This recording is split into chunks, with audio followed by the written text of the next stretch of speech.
नमस्कार मेरे प्यारे साथियों, मैं आपका अपना गौरव जयराम, राष्ट्रीय महासचिव एआईटीयू। प्यारे साथियों, मैंने आरआरबी ग्रुप डी को लेकर के जब सुप्रीम कोर्ट में हमारी जो पहली जो फाइल जो थी हम लोगों ने फाइल किया था, उसके आधार को कोर्ट ने सुनने से इनकार कर दिया और उसको सुना नहीं, पढ़ा नहीं। और पढ़ा इसलिए नहीं क्योंकि जज साहब ऑलरेडी जो रेलवे की तरफ से जो पक्ष था उसको पढ़ करके आते हैं। कोई भी केस होता है तो उसको वो पूरी स्टडी के साथ में आते हैं, और उनका पहले से ही माइंड सेट था और उन्होंने 2 शब्दों में ही इस पूरे के पूरे मामले को डिसमिस कर दिया उस दिन। साथियों, सबसे बड़ा दुर्भाग्य की बात यह है कि आप लोगों की आईटीआई के बच्चों की संख्या देश में 40 लाख है और बेरोजगार बैठे हैं। रेलवे के चक्कर में आईटीआई किया, गरीब परिवारों से आकर के किसी ने बकरी बेच के, किसी ने भैंस बेच के, किसी ने लोन लेकर के आईटीआई का कोर्स किया। उसके बाद आप लोगों को दरकिनार कर दिया गया, आपको भूल गए और आपको बहुत पीछे फेंक दिया गया। बावजूद इसके आप लोग अभी भी नहीं जाग पा रहे हैं।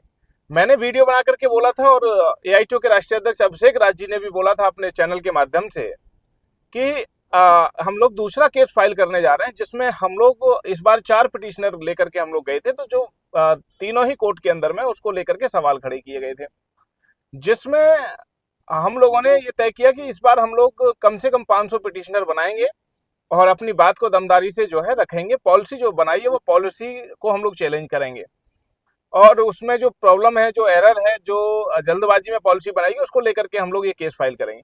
दुर्भाग्य इस बात का है कि 40 लाख बच्चे होने के बावजूद, मैंने कहा था कि उत्तर प्रदेश, पश्चिमी उत्तर प्रदेश से, राजस्थान से, पंजाब से, जो आसपास दिल्ली एनसीआर से जो लोग आते हैं, हरियाणा से जो लोग आते हैं, वो आसानी से दिल्ली आ सकते हैं 4 से 5 घंटे में।